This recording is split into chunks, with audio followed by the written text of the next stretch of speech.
Nous allons définir une nouvelle fonction qui s'appelle la valeur absolue et qui se note f de x égale x entre deux barres verticales. Alors que fait cette fonction?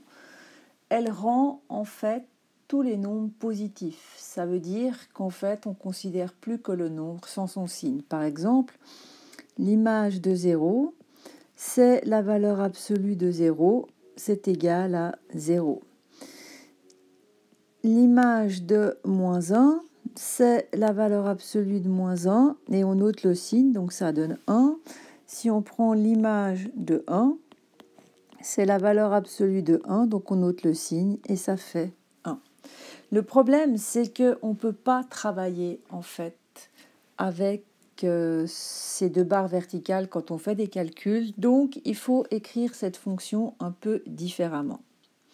Ce qu'on remarque, c'est que quand on prend un nombre négatif et que l'on prend sa valeur absolue, on prend en fait son opposé.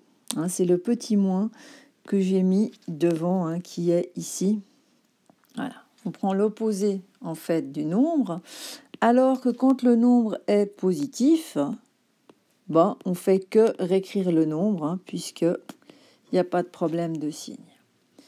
Pour exprimer ça mathématiquement, cette fonction f de x égale la valeur absolue, on va faire en fait une fonction par partie. Et on va dire que cette fonction est égale à moins x, ça veut dire l'opposé de x, si x est plus petit que 0, et elle vaudra x si x est plus grand ou égal à 0.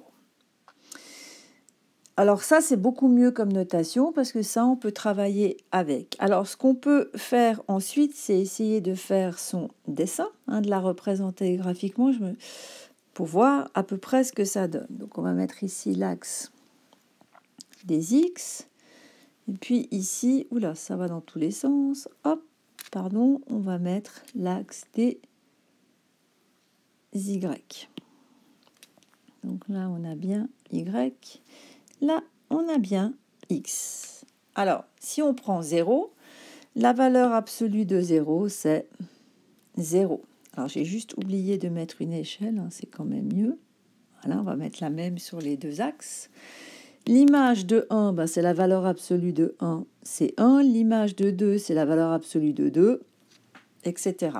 Donc, on voit qu'il y a une droite qui est en train de se dessiner, en tout cas pour les nombres positifs.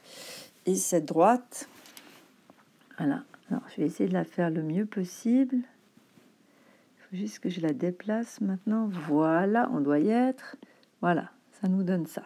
C'est cette fameuse droite à 45 degrés. Ensuite, pour les nombres négatifs, la valeur absolue de moins 1, c'est moins 1. La valeur absolue de moins 2, c'est 2. La valeur absolue de moins 3, c'est 3. Et je répète, la valeur absolue de moins 1, c'est 1. Je ne suis pas sûre que j'ai dit ça correctement. Donc, si on relie ces points, on voit qu'on a de nouveau une droite. Et voilà. Donc, graphiquement, la valeur absolue aura toujours cette forme de V. Et on peut se poser la question, est-ce que la valeur absolue est une fonction continue? Alors, on voit bien que si on veut la dessiner, la réponse, elle est oui, parce qu'on peut la dessiner sans lever le crayon. Mais il y a juste un point qui pourrait poser des problèmes, c'est x égale 0, parce que c'est le point où la fonction change d'expression algébrique. Donc, on va juste vérifier que la fonction est bien continue en 0. Alors, je vais même, si j'arrive, ôter la grille. Voilà. Donc, on doit calculer. Donc, je vous rappelle qu'une fonction f est continue en x0.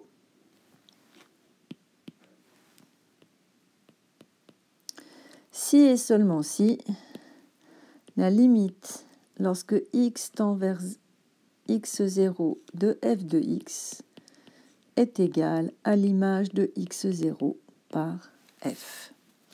Donc, dans notre cas, le point qui nous intéresse, c'est x0 égale 0. Et donc, on va calculer la limite de f en x0, c'est-à-dire la limite lorsque x tend vers 0 de la valeur absolue de x. Et là, on est obligé de calculer la limite à gauche et à droite parce que l'expression algébrique de la fonction n'est pas la même à gauche et à droite de 0. Donc, quand on s'approche de 0 par les nombres négatifs, on va prendre la fonction moins x. Et moins 0, ça fait bien 0. Quand on s'approche de 0 par la droite, ça veut dire par des nombres qui sont positifs, eh bien la valeur absolue de x est égale à x, ce qui fait bien 0. Donc là, on a déjà que la limite existe parce que c'est la même à gauche et à droite de 0 et elle vaut 0. Il suffit maintenant de calculer f de 0 et si on reprend la fonction, on va devoir prendre cette partie-là, parce que x est plus grand ou égal à 0.